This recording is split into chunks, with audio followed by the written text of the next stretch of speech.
Eu quero convidar você a ler comigo na versão revista e corrigida, que vai estar sendo projetada no telão, mas você pode abrir, por favor, também a sua Bíblia, em Mateus capítulo 6, versículos 31 a 33. Nós estamos numa série de mensagens baseadas no versículo 33 de Mateus capítulo 6.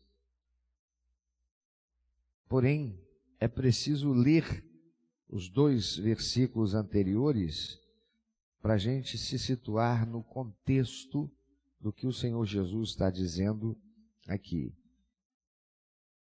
Mateus 6, 31 a 33, o Senhor Jesus, no Sermão da Montanha, ele está ensinando aqui nesse momento: não andeis, pois, inquietos, dizendo: que comeremos, ou que beberemos, ou com que nos vestiremos? Porque estas, ou todas estas coisas, os gentios procuram. De certo, vosso Pai Celestial bem sabe que necessitais de todas estas coisas. Mas buscai primeiro o reino de Deus e a sua justiça, e todas estas coisas vos serão acrescentadas. Vamos ler juntos bem forte, versículo 33 apenas. Mas buscai primeiro o reino de Deus e a sua justiça.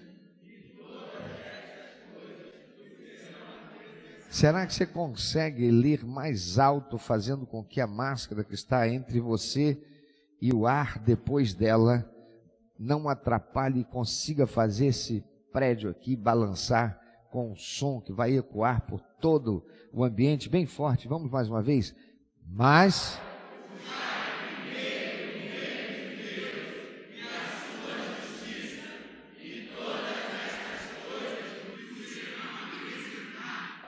amado, Jesus está proferindo o chamado Sermão do Monte.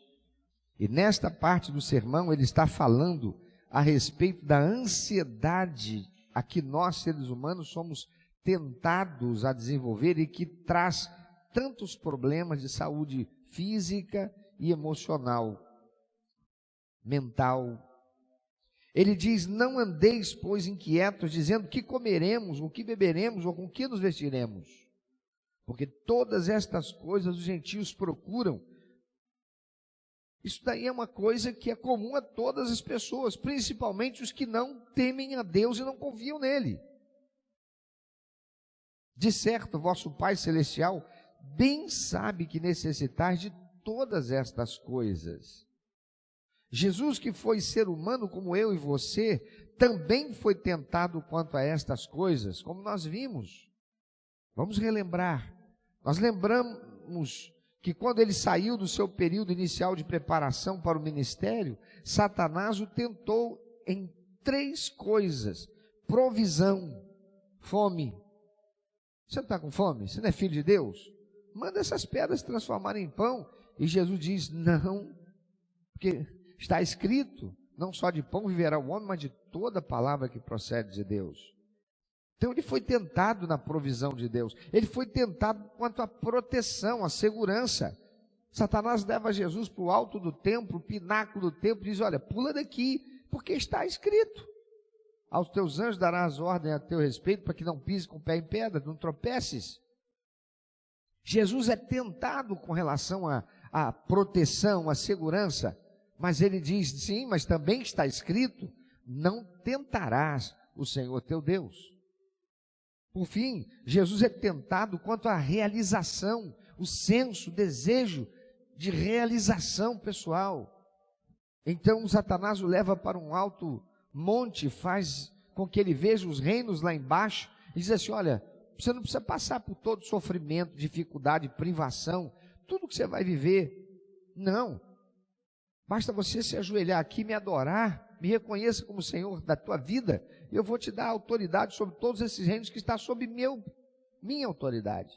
Mas Jesus diz: vai-te, Satanás, porque está escrito: ao Senhor adorarás e só a Ele servirás.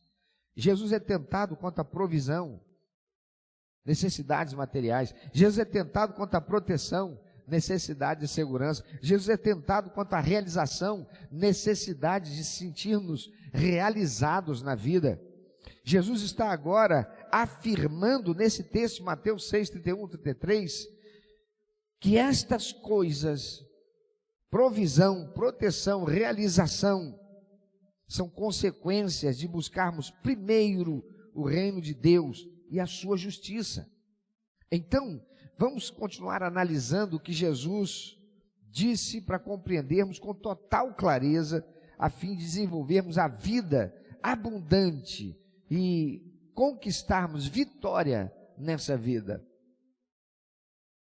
Primeiramente, nós vimos no domingo passado o que ele quis dizer quando nos ordenou buscai. Ele diz: buscai primeiro. Nós vimos o que Jesus quis dizer com buscai. Qual é o significado de buscai? Nós vimos isso domingo passado. Se você perdeu esta mensagem, procure lá na página no canal YouTube, Pastor Cláudio Barroso. Já estará lá esta primeira mensagem da série Mateus 6,33. Hoje nós devemos entender o que ele quis dizer com buscai primeiro. Por que primeiro? Qual o significado de primeiro aqui?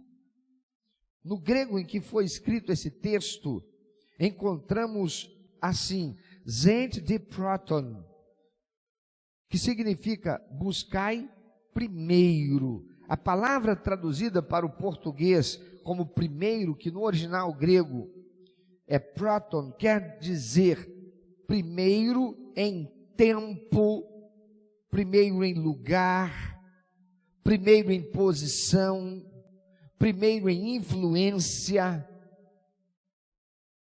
na sucessão de coisas, primeiro em relação às pessoas, primeiro como posição de honra. A ideia, queridos, é que o reino de Deus e a sua justiça tem que vir antes de qualquer coisa ou pessoa na vida do cristão. Muitos cristãos estão colocando o carro na frente dos bois. Você conhece essa expressão? Ela é uma expressão criada lá para o tempo, quando as pessoas não tinham automóvel, não tinham veículos automotores. Então eles tinham o quê? Carro de boi. E o carro de boi era o veículo de transporte das pessoas. O carro de boi era o utilitário das pessoas que carregavam as coisas que elas precisavam. Os carros de bois eram os caminhões de transporte das cargas pesadas. E o que vinha primeiro? Primeiro vinha o carro. E só à frente vinham os bois puxando o carro. É inimaginável colocar o carro na frente dos bois. Por quê? Porque não vai produzir nada. Ele vai ficar parado com os bois ali atrás. E tem muitos cristãos que estão colocando o carro na frente dos bois. Ou seja, dando prioridade às coisas que deseja e que viriam como consequência, em vez do que seria a causa dessas coisas virem a existir. Se os bois não estiverem à frente, não puxarão o carro. Não puxando o carro, não há deslocamento, não tem como se ir à frente. O foco está errado. Não devemos focar nas coisas que nós queremos, que ansiamos, que sonhamos, que ardentemente desejamos, que humanamente necessitamos, como comer, beber, vestir. Ou seja, não devemos focar no que seriam as bênçãos materiais para essa vida, mas focar no reino de Deus e na justiça primeiro. Os interesses de Deus devem vir primeiro, os planos de Deus devem vir primeiro, a vontade de Deus deve ser a prioridade na vida do cristão, na vida do ser humano. É Deus quem deve ser primeiro servido, e não o cristão, e não o homem. Efésios capítulo 1, versículo 3 a 6, nós encontramos a razão para a qual Deus criou o homem. Está escrito lá que a razão da existência do ser humano é dar prazer ao coração de Deus. Veja lá, bendito o Deus e Pai de nosso Senhor Jesus Cristo, o qual nos abençoou com todas as bênçãos espirituais nos lugares celestiais em Cristo, como também nos elegeu nele antes da fundação do mundo, para que fôssemos santos e irrepreensíveis diante dele em amor, e nos predestinou para filhos de adoção por Jesus Cristo para si mesmo, segundo o beneplácito da sua vontade. Para quê? Para louvor e glória da sua graça, pela qual nos fez agradáveis a si no amado. Que amado? Em Jesus Cristo. Em Jesus, aqueles que foram salvos, remidos, lavados, devem ter a consciência racional de que não estão aqui nesse mundo para serem realizados, mas foram criados para realizar o prazer, a vontade, os interesses daquele que o salvou. De Deus. O homem foi feito para servir a Deus. O homem foi feito para dar prazer ao coração de Deus. O homem foi feito para cumprir a vontade de Deus, honrando-o. Olha só a dinâmica da coisa.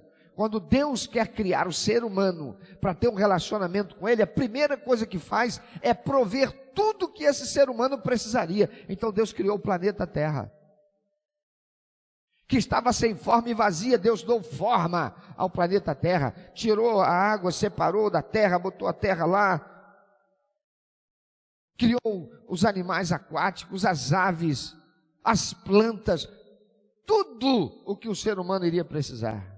Deus primeiro preparou o ambiente, proveu tudo que o homem precisaria, para só então criar o homem. E criou o homem do quê? Daquilo que ele iria precisar. Deus criou o homem do pó da terra. O homem seria alimentado, o homem seria suprido, o homem seria sustentado daquilo mesmo que Deus o criou, pó da terra.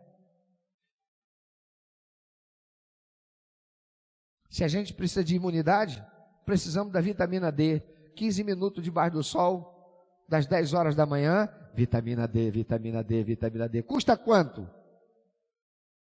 Levantar o traseiro e ir até o sol. Ah, você não vai? Então vai na farmácia, gasta o dinheiro e compra a vitamina D. Não precisa gastar. É só ir para o sol. Ah, mas eu não posso, porque nesse horário eu estou trabalhando. Vai na farmácia e compra a vitamina D. Da onde vem essa vitamina D? Da natureza que Deus criou. Ah, não. Essa vitamina D é sintética. Ela foi feita do quê? Do abracadabra? Do simsalabim? Não.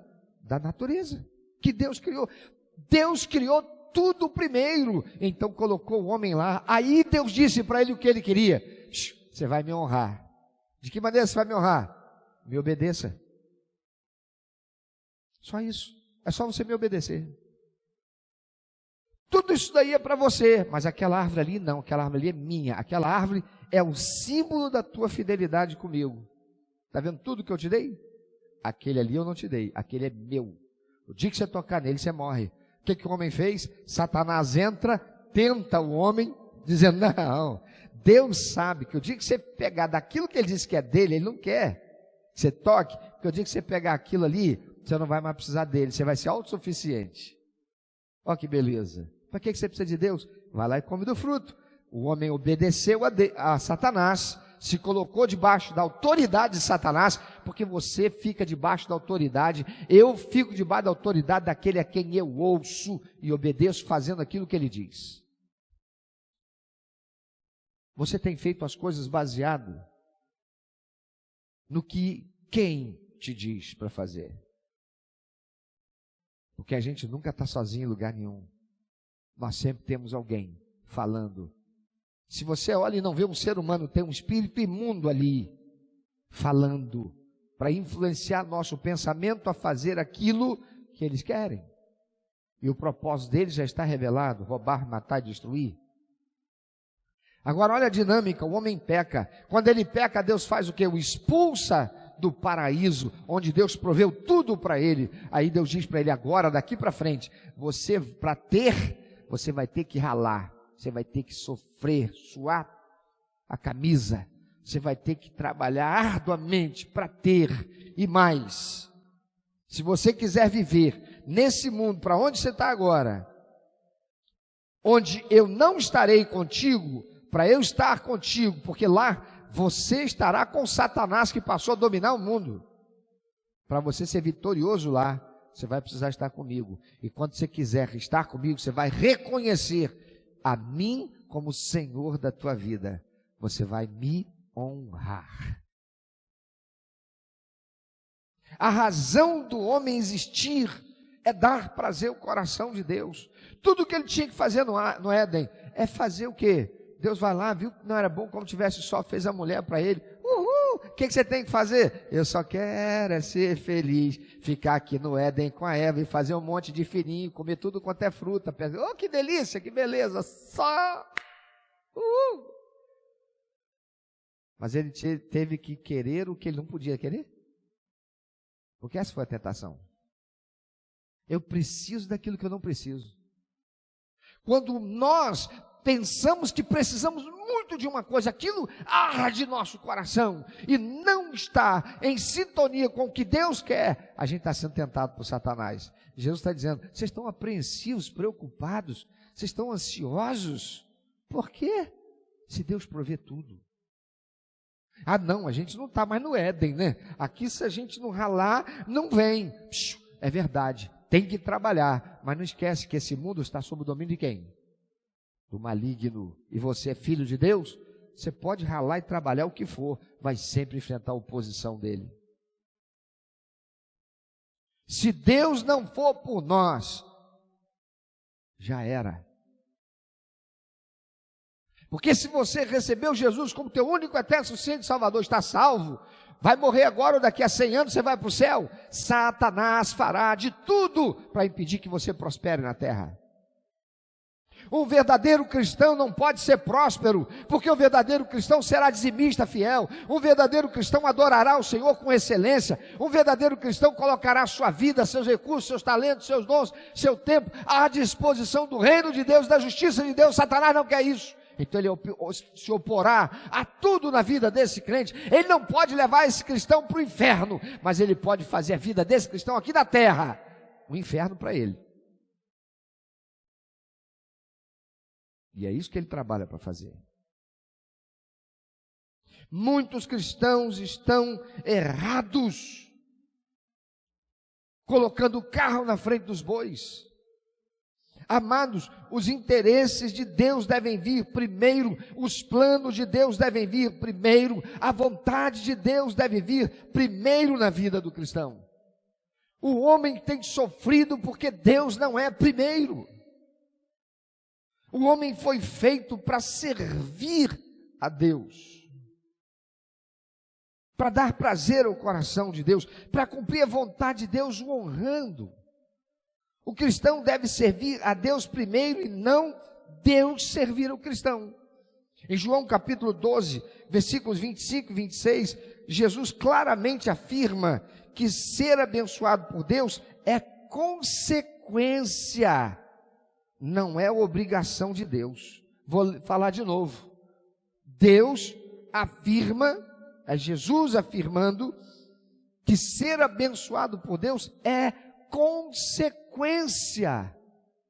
não é obrigação de Deus. É consequência do que eu faço, não é obrigação de Deus em fazer. Está escrito assim lá em João 12, 25 e 26, quem ama a sua vida, perdê-la-á, e quem nesse mundo aborrece a sua vida, guardá-la-á para a vida eterna. O que Jesus está dizendo isso? Quem vive buscando fazer tudo pensando no aqui, no agora e no amanhã, nesse mundo vai perder a vida. Mas aquele que tem em primeiro lugar o reino de Deus e a sua justiça, esse vai encontrar a vida. Jesus disse: eu vim para que vocês tenham, e vida o quê? em abundância. Mas ele diz, o ladrão, porém, vem para roubar, matar e destruir. E como é que o ladrão rouba, mata e destrói na vida daquele que já recebeu a salvação, a vida eterna, e tem Jesus como Senhor da sua vida? Seduzindo para ele fazer aquilo que desonra a Deus. Jesus continua dizendo, se alguém me serve, siga-me. E onde eu estiver, ali estará também meu servo. E se alguém me servir, olha isso, e se alguém me servir, o Pai o honrará. Jesus está dizendo, portanto, que ser abençoado é consequência de servir a Deus. Deus não é obrigado a abençoar a gente, porque a gente é crente, filho de Deus, salvo, remido pelo lavado do sangue de Jesus, aleluia, Deus tem obrigação comigo. Temos sido bombardeados, amados, com a pregação da teologia da prosperidade há décadas, por pastores, bispos e agora apóstolos, daqui a pouco será o que? Semideuses, não sei, ensinando que o cristão está nesse mundo para ser servido por Deus, por isso deve dar-lhe ofertas de adoração que o façam obrigado a servir aos interesses do homem, de obter casa, carro, se tornar empreendedor bem-sucedido, ser destaque na sociedade, mas não é isso que Jesus está dizendo. A oferta não pode ser instrumento de barganha, a adoração só é adoração se não é o instrumento de barganha, se não é para eu botar Jesus no cantinho e dizer, o senhor tem que fazer porque eu ofertei. Alguns chegam ao absurdo de dizer que se deve exigir de Deus que o abençoe, esfregando-lhe na cara aquilo que fizeram de bom. Eu já fiz isso. O senhor não podia ter deixado isso acontecer comigo. Eu sempre fui dizimista, eu sempre fui ofertante, eu sempre estive servindo o senhor na tua casa, eu era braço direito do pastor na igreja, e o senhor deixou acontecer isso comigo. Ei! Deus não tem compromisso nenhum com aquilo que eu faço. Se o que eu faço não é para a glória dele, quando eu falo isso com Deus, é porque nada daquilo que eu fiz foi para ele, foi para mim. Eu apareci. As pessoas me davam um tapinha nas costas. Que pregação. Que palavra, só faltava dizer, que palavrão.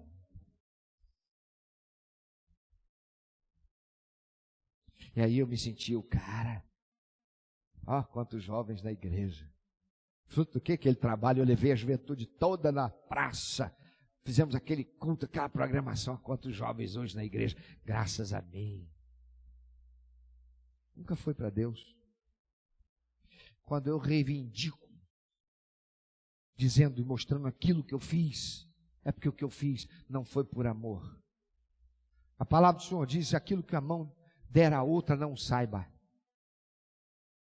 O que ele quer dizer com isso? Faça, não pelo interesse pessoal, mas pela honra que é dada a Deus.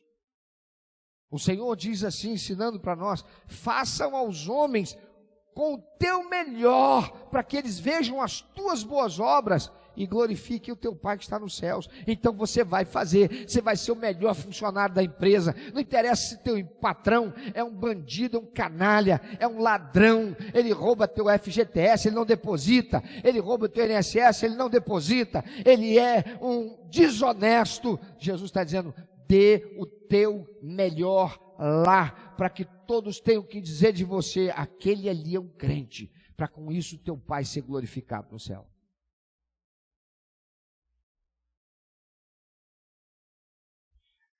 Quando o nosso foco está nas coisas que queremos, amados, a nossa prioridade está errada. E não podemos agradar a Deus.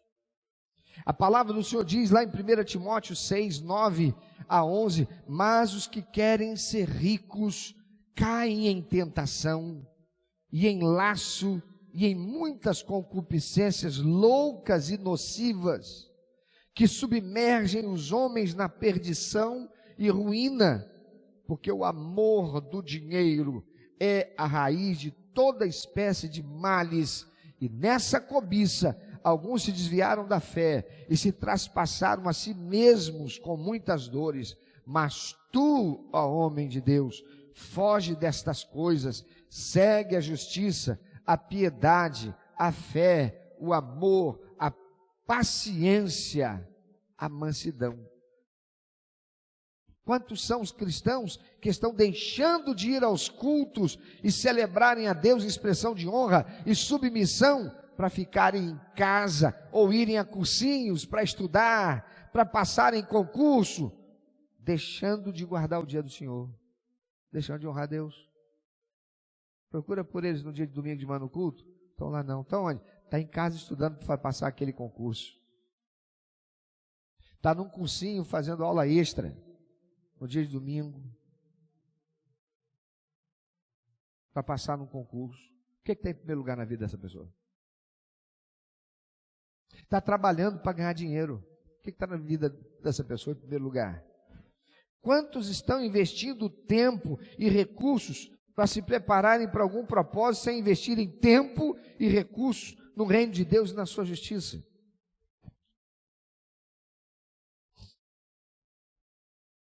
Eu me lembro, há muitos anos, no princípio do meu ministério,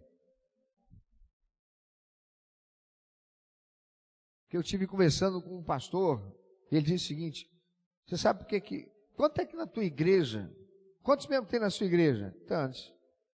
Quanto é a entrada de dízimos na tua igreja? Tanto. Quanto é a entrada de oferta na tua igreja? Tanto. Ele falou: tua igreja não é a igreja de Jesus. Eu disse assim: como assim, rapaz? Como é que você fala isso? Como você fala isso, cara? Que a minha igreja não é a igreja de Jesus. Porque a igreja não é minha, não. A igreja é de Jesus. A igreja onde eu sou não é minha mesmo, não. A igreja onde eu estou é de Jesus. Ele disse: não é não, é tua. Então, como assim? Você não ensina o povo a ser de Jesus? Falei: mas você não me conhece, cara. Você me perguntou quantos membros tem em minha igreja, quanto entra de dízimo e quanto entra de oferta, e você está dizendo, você está considerando a igreja que eu sou pastor, dizendo que é minha, não é de Jesus, por conta de quanto entra na igreja? Ele falou: é. Falei: mas como assim, cara? Eu garanto para você que o teu povo está roubando de Deus, deixando de dizimar. Eu garanto para você que o teu povo não está ofertando em adoração a Deus, mas está mandando dinheiro para pastor fulano de tal que está na televisão, está mandando dinheiro para outro bispo não sei tanto que está lá na televisão. Garanto para você. Quer apostar? Falei: quero. Me leva para pregar na tua igreja. Eu garanto que você tem vergonha de chegar no púlpito e pregar sobre dízimos e ofertas. Você vai ficar pensando que alguém vai ficar dizendo que você está lá só pensando no dinheiro que vai dar para você. Bom, isso aí é verdade. Isso aí ele tem razão mesmo. Isso aí eu tenho vergonha mesmo. Eu garanto que você não ensina teu povo sobre dízimos e ofertas. Porque você tem constrangimento e vergonha. Eu cá comigo, pensando, né? Vou falar para ele. Pensando, ele tem razão. Tem mesmo.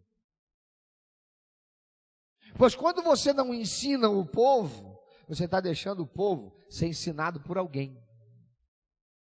E eu garanto para você que o povo está deixando de entregar a honra que deveria ser de Deus, onde eles estão, como diz Malaquias 3,10, casa do tesouro, onde eles são família, mas estão entregando para pastor fulano, pastor Beltrano, para barganhar a bênção. Para receber aquela oração dos 500.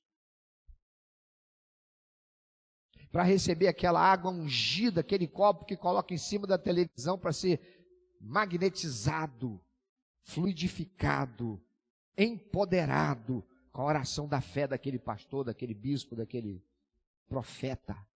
Garanto para você. Me leva para pregar lá. Falei: está feito. Primeiro dá um tempinho. Me mostra aí onde você já pregou. Fulano de tal, pastor. Rapaz, o cara passou por aqui, minha igreja se tornou outra. É mesmo? É. Mas se tornou outra por quê? A minha igreja aprendeu. Eu passei a não ter vergonha de pregar sobre dízimo e oferta. É mesmo? Pastor, eu sei que trouxe o camarada. Quando eu trouxe o camarada, a igreja que entregava perto de 10% do que entregava de dízimos e ofertas, passou a entregar 60%, 70% do que entregava de dízimos e ofertas. E a quantidade de dízimos aumentou significativamente, porque um monte de gente que roubava de Deus deixou de ser ladrão. Sabe o que aconteceu? Aqui nessa igreja tinham 3 carros. o meu, o do Anderson Maximino, aliás, 4, o meu, do Anderson Maximino, do Eufrásio e do Ivan. Quem lembra disso?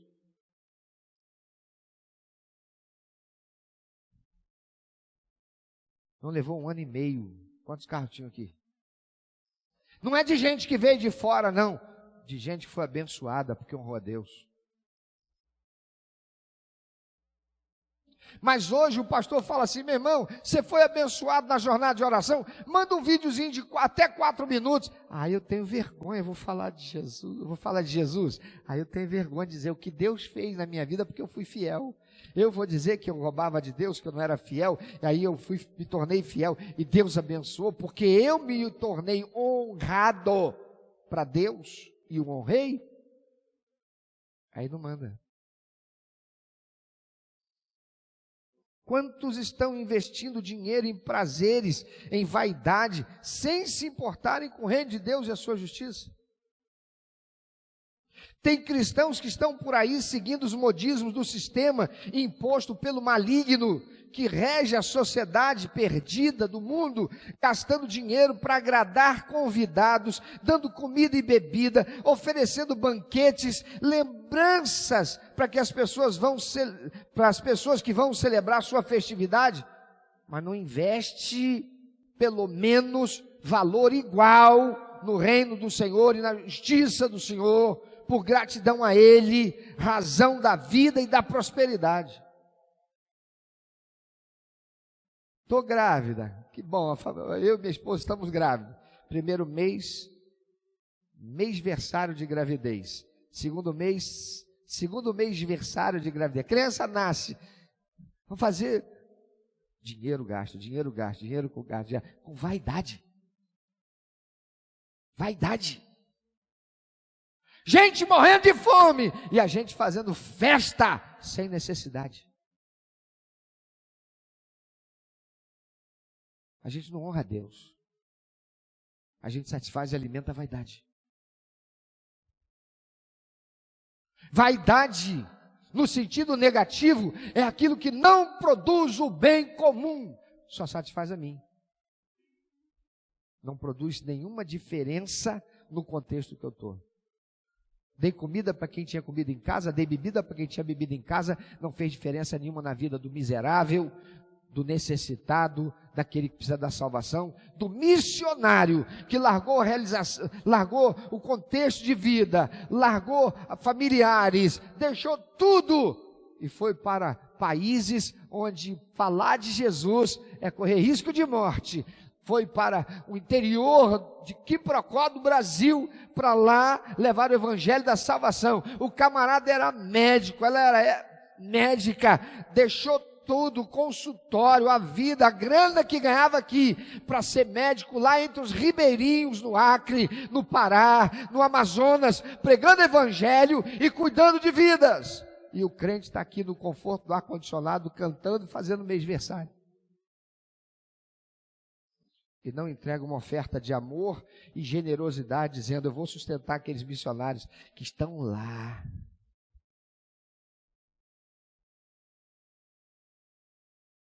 Lembremos de Caim e Abel. Vejamos Gênesis 4, versículo 3 a 7.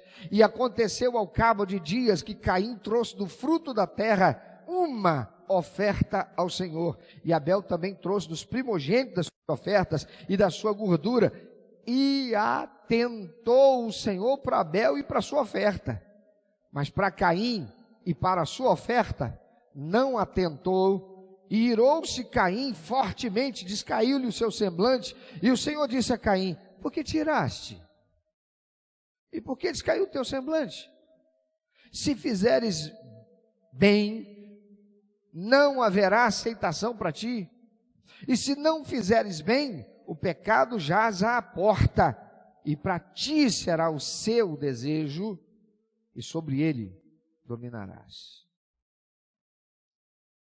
Caim ofereceu ao Senhor, diz lá, uma oferta do fruto do seu trabalho, algo qualquer, sem significado, sem significância para ele, razão de o Senhor não ter se agradado dele da sua oferta. Ele levou uma coisa qualquer.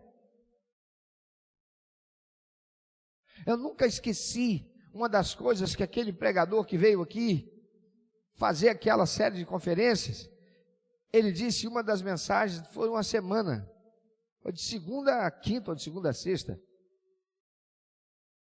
Ele sabe como é que vocês adoram ao Senhor? Vocês adoram assim, momento da consagração de dízimos e ofertas.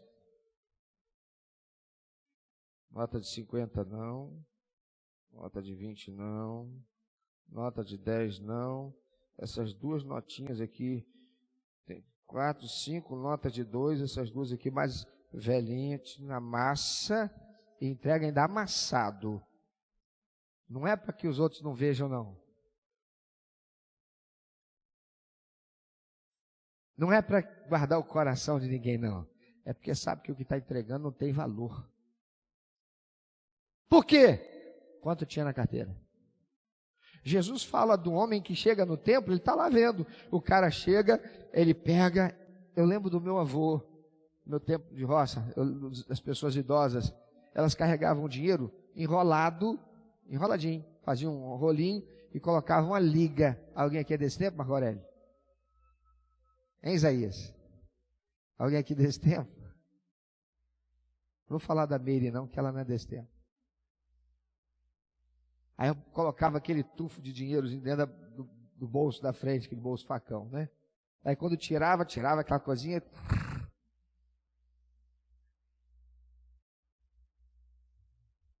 Aí vem aquele homem, tira do dinheiro, aquela quantia importante, significativa, vai lá no gasofilácio e ele entrega e sai dali feliz, que ele entregou aquele valor. Vem uma viúva, pobre, só tem 2 moedinhas, ela vai lá com todo o temor e quebrantamento e entrega ao Senhor. Jesus disse, aquele que entregou aquela quantia grande, não agradou a Deus em nada. Por quê? Porque ele deu daquilo que lhe sobrava. Embora fosse muito, não fazia diferença para ele. Aquela viúva não, ela deu com todo o coração dela. Ela deu o seu melhor. Ainda que fossem só 2 moedinhas, ela deu mais do que aquele. Mas em quê? Em honra. Ele não deu honra, ela honrou a Deus. Amados, Caim ofereceu ao Senhor uma oferta do fruto do seu trabalho. Caim era apegado à terra, Caim era apegado às coisas materiais. O ofertar a Deus fazia parte da sua religiosidade. Tem gente que está entregando a Deus uma oferta por religiosidade, não por adoração.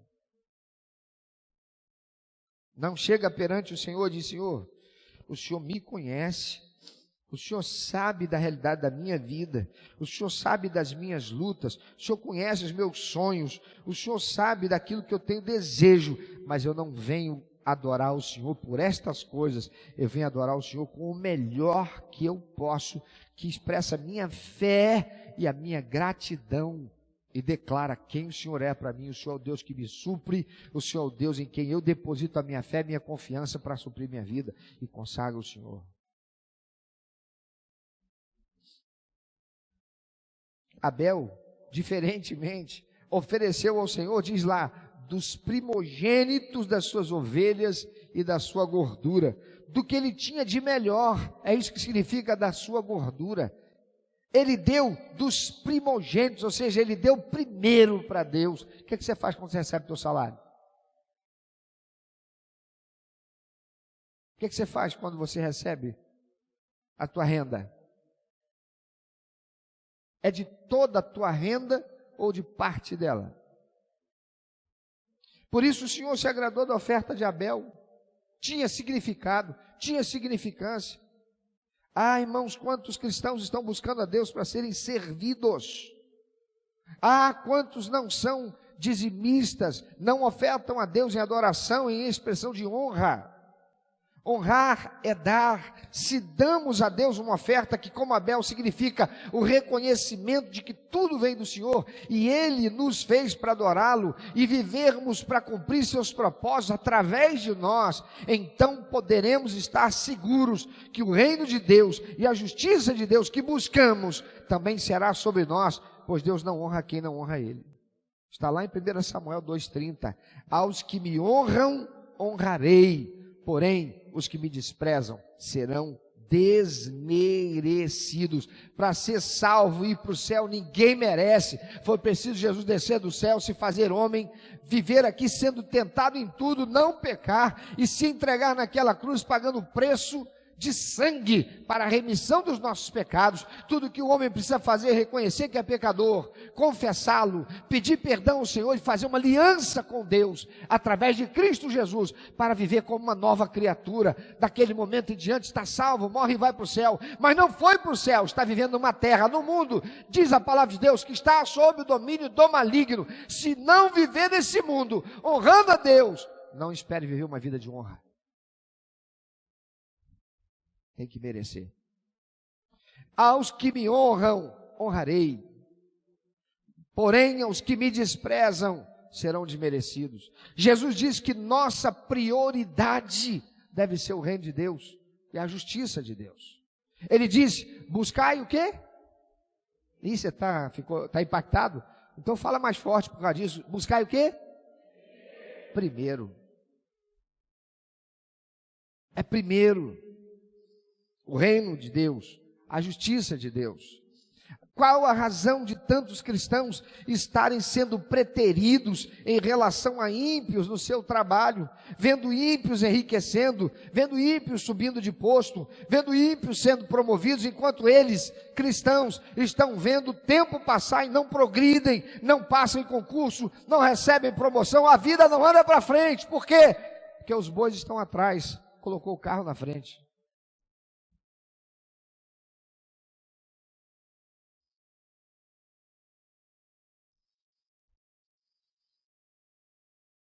Você tem pedido a Deus para fazer a tua vontade? Tem jejuado, subido um monte, feito corrente de oração, colocado o copo em cima da TV para oração forte, poderosa dos 300, dos 500, daquele pastor, daquele apóstolo, que não precisa da tua fé, porque a fé dele ele é o cara da fé. Você tem feito corrente de oração pedindo algo a Deus e não recebendo porque acreditou na pregação da teologia da prosperidade que faz Deus ser seu servo, teu servo, servo do crente. Você diz que fez aliança com Jesus, recebendo como teu único, eterno e suficiente Salvador e Senhor da tua vida. E não estuda a palavra de Deus, não participa de um grupo pequeno, não se envolve com a missão da igreja, não coloca teus talentos e dons a serviço do reino de Deus através do ministério. Eu conheço crente que para servir a Deus tem de todo tipo de desculpa. Ah, pastor, não dá não. Sabe por quê, pastor? Eu tenho um problema de saúde, sabe?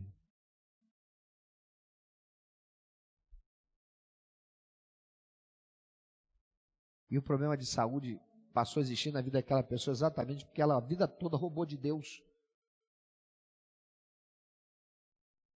Era dizimista, mas roubava de Deus. Era dizimista fiel, mas roubava de Deus. Por quê? Porque Deus não é banqueiro? Quem foi que disse que Deus é banqueiro? Deus está lá, vamos ver, Maxion está vindo ali. 10% certinho de toda a renda dele. Ah, ele entregou uma oferta significativa. Ah, show, vou abençoar o Maxion. Mas é fofoqueiro, maledicente. Não participa de um grupo pequeno. Ou não coloca os dons e talentos que ele tem a serviço do reino. Ele vem para o culto da manhã, o da noite, para que eu preciso ir? Já fui de manhã.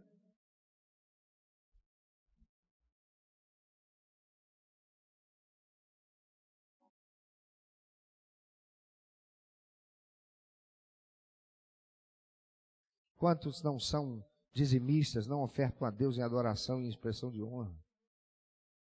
Honrar, amados, é dar. Se damos a Deus uma oferta que, como Abel, significa o reconhecimento de que tudo vem do Senhor e Ele nos fez para adorá-lo e vivermos para cumprir seus propósitos através de nós, então nós podemos estar seguros que o reino de Deus e a justiça de Deus que buscamos também será sobre nós, pois Deus não honra quem não o honra. Está escrito: aos que me honram, honrarei, porém aos que me desprezam serão desmerecidos.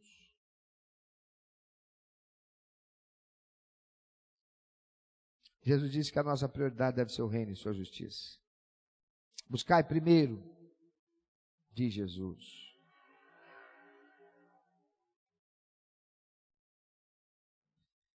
Qual a razão de Deus manter você vivendo na terra? Esse lugar de tanto sofrimento, depois de ter liberto você da condenação eterna e te dado a salvação e o direito de viver a eternidade no céu, pelos méritos do sacrifício de Jesus naquela cruz. Qual a razão dele fazer você ainda permanecer aqui? Porque quando você recebeu a ele, ele te salvou, escreveu o teu nome no livro da vida, por que ele não fez assim, puf, e levou você? Por que ele não levou todos os crentes, todos os cristãos fiéis que existem no Brasil, no Rio de Janeiro, em Belford Roxo, no mundo? Por que ele não está usando a pandemia do coronavírus para levar todo mundo? Ele levou o pastor Messias, mas não levou um monte de gente. Por quê?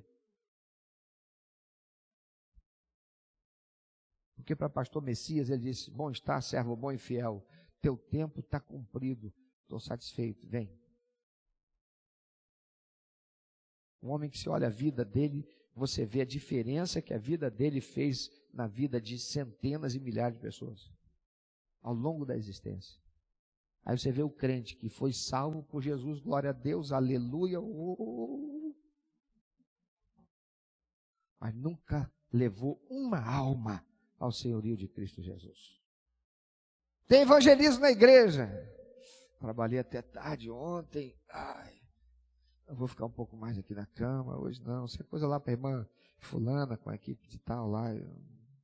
Eu não tenho esse. Não é meu dom. Falar de Jesus não é dom. Dar testemunho da salvação não é dom. Mas tem futebol, 5 da manhã, levanta. Vou fazer o aquecimento. 8 horas está em campo. Trabalhou até 3 da manhã. Quando estava no mundo, sexta-feira é sexta-feira. Sextou. Ia para rave, só voltava e chegava em casa no sábado à tarde.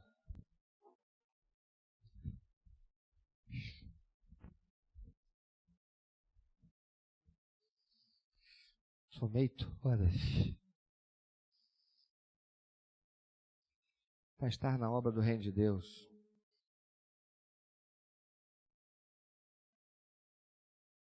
Você acha que a razão de Deus manter você vivendo na terra, esse lugar de tanto sofrimento, é fazer de você um empresário, uma empresária, alguém bem sucedido, sucesso, alguém de sucesso, te dar coisas materiais para você viver confortavelmente aqui na terra? Essa é a pregação dos pregadores da prosperidade que estão andando de jatinho para cima e para baixo, com casas em Orlando, em Paris, com fazendas em Mato Grosso, enquanto você continua andando de ônibus, de chinelo de dedo, e acreditando nos testemunhos que fazem todo mundo daquela igreja ser bilionário. Interessante. Você sabe o que me deixa em crise, seminarista? Sabe o quê? É que o Jesus que cura, que liberta, que faz o cara ali na frente das câmeras ter nojo do cigarro e da cocaína, ele não está transformando os caras que estão lá dentro da cadeia. Por quê? Porque eles não vão lá. O Jesus deles não vai na cadeia. O Jesus deles não sobe morro.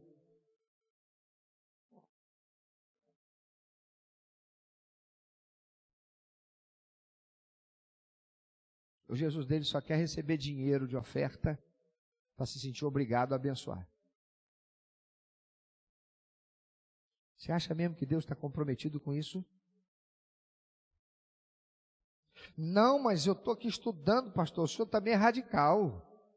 Eu estou aqui estudando, estou dando o meu melhor, porque eu estou investindo para o futuro. Porque se eu passar nesse concurso, aí eu vou estar onde eu quero, eu vou receber meu salarião, eu vou ter minha posição, eu vou poder dizimar, eu vou poder adorar. Tolo, tu vai morrer antes disso, e você conseguiu o quê? E quem é que te dá garantia que você vai conseguir isso? É a vontade de Deus isso para a tua vida? Jesus disse: de que adianta o homem ganhar o mundo inteiro e perder a sua alma? Está colocando foco nas coisas. O foco deve ser o reino de Deus e a sua justiça. Olha para a nossa sociedade. Olha para o estado do Rio de Janeiro. Um lugar com uma representatividade de cristãos absurda. E vivendo miséria moral, miséria espiritual, caos na saúde, caos na segurança pública, caos nos transportes coletivos, caos. Por quê? Quantos desses cristãos estão fazendo diferença? Pelo reino de Deus e a sua justiça.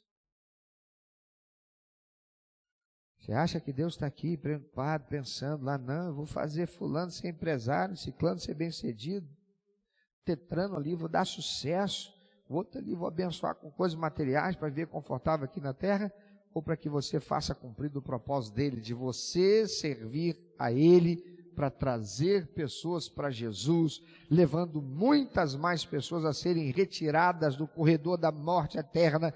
E enquanto você cumpre fielmente esta missão, aí sim, ele vai te capacitando com recursos, abençoando você, para também capacitar a igreja a cumprir a missão. É uma retroalimentação. Eu sou bênção, Deus me abençoa, eu continuo sendo bênção. Deus me abençoa, eu continuo sendo bênção. Deus me abençoa, porque esse é o propósito do Senhor. Quando ele chama Abraão, ele diz: eu vou fazer de você o cara, mas você tem que ser uma bênção.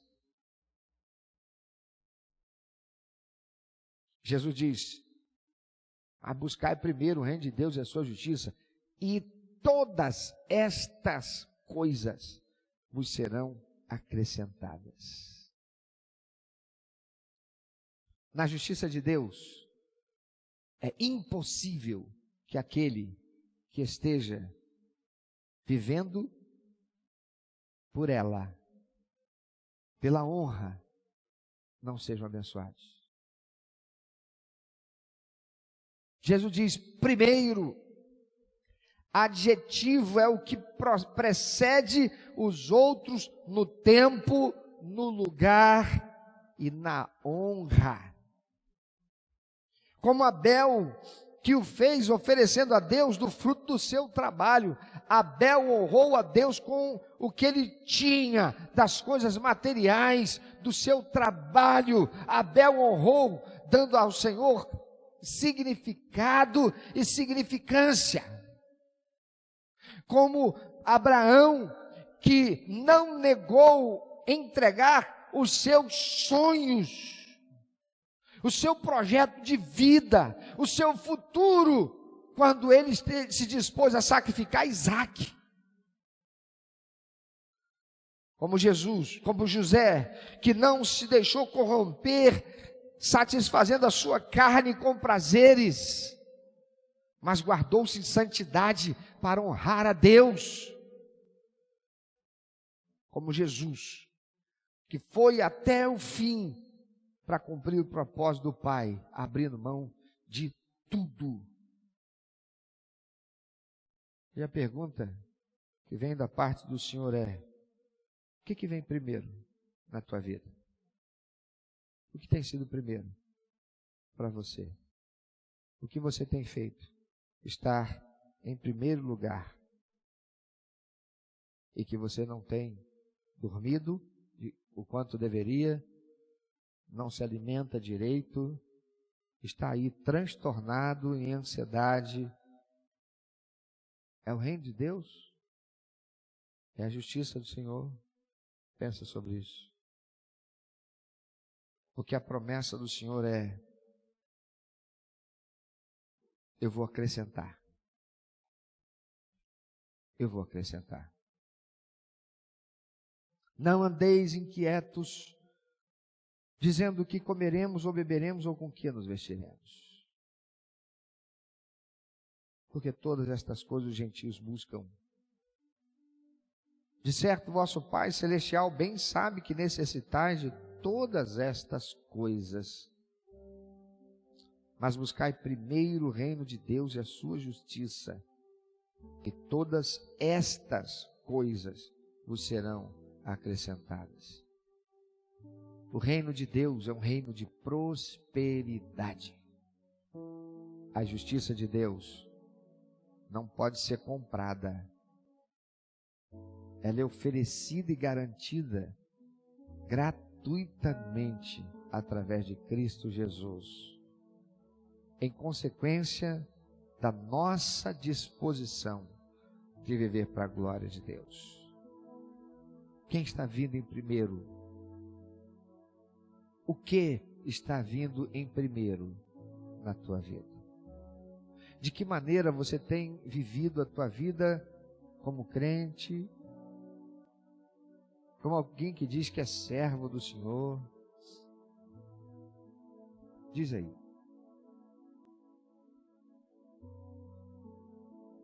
Quem tem vindo primeiro?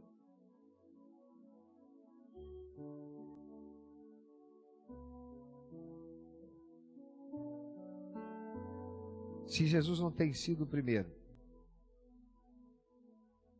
se o reino de Deus e a justiça de Deus não tem sido o primeiro, se você tem se deixado ser enganado por Satanás, esse demônio, esse espírito corruptor, sedutor, que tem feito parecer que é o teu sentimento gerando em você, teu pensamento gerando em você um sentimento que diz, não, mas quando eu chegar lá, quando eu alcançar isso, quando eu conseguir aquilo, eu vou ser. Quem pode dizer o que será o amanhã? Vivendo no mundo que jaz no maligno e sem estar vivendo pelos princípios e valores estabelecidos pelo Pai. A palavra do Senhor.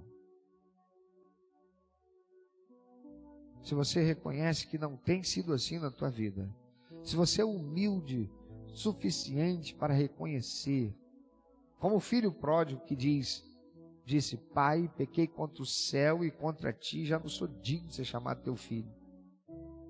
A palavra de Deus diz que aquele que se arrepende e deixa, alcança a misericórdia, mas aquele que encobre as suas transgressões nunca prosperará. Tem crente que tem vergonha de que os outros saibam que ele pecou. E por isso não dá testemunho. Mas Deus fez ser registrado nas páginas da Bíblia Sagrada o pecado de Abraão,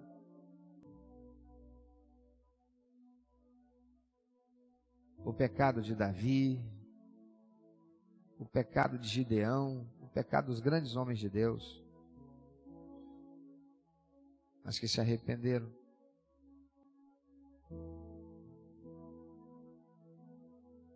Você sabe ser humilde e dizer para Deus, Senhor,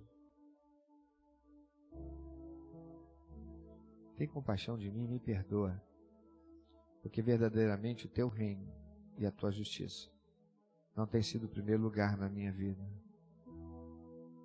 Tem compaixão de mim, Senhor. Só o Senhor é Deus.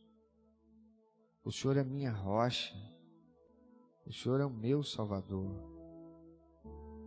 E se tu olhares, Senhor, para dentro de mim, o que o Senhor vai encontrar de bom? Mas eu agora, Senhor, recebendo esta palavra do Senhor, eu abrigo em minha alma, e pela razão eu a faço presa a meu coração. E eu agora, Senhor, expresso o meu desejo sincero de ser transformado. Eu preciso viver esta unção poderosa do Senhor que constrange, que aquece, renova, Senhor, em mim a comunhão com Teu Espírito, Renova, Senhor, em mim a alegria da salvação. Faz-me, Senhor, de novo, um vaso de honra para a tua glória. Eu quero ser, Senhor, um vaso novo. Eu sei que se o Senhor olhar para mim agora, o Senhor não vê aquilo que o Senhor gostaria. Senhor, eu andei com a minha visão turvada pelas coisas, pelas circunstâncias, eu me afastei, é verdade. A tua Bíblia eu não tenho lido, a tua palavra, eu não tenho me alimentado da tua palavra, é verdade, Senhor. Eu tenho estado tão envolvido com as coisas e priorizando até pessoas, eu não tenho colocado o Senhor em primeiro lugar na minha vida. Eu quero te pedir, me perdoe em nome de Jesus. Eu não tenho honrado o Senhor com o meu melhor. Eu peço que o Senhor me perdoe em nome de Jesus. Tem coisas que é verdade, Senhor, na minha vida. Eu me sinto como que andando em círculo, como o povo que estava lá no deserto, indo para Canaã, de tão rebelde. O Senhor não deixava entrar na terra prometida. Eu quero pedir perdão ao Senhor, me perdoa. Eu vou corrigir o curso da minha existência, da minha comunhão com o Senhor agora. Eu peço ao Senhor, endireita as minhas veredas, Senhor. Eu não quero mais ficar andando a esmo pela vida, uma hora em cima, outra hora embaixo, uma hora em cima, outra hora embaixo, como quem claudica, como quem manqueja, como um manco na vida. Eu quero ser tudo o que o Senhor sonha de mim, para fazer diferença, para honrar o Senhor.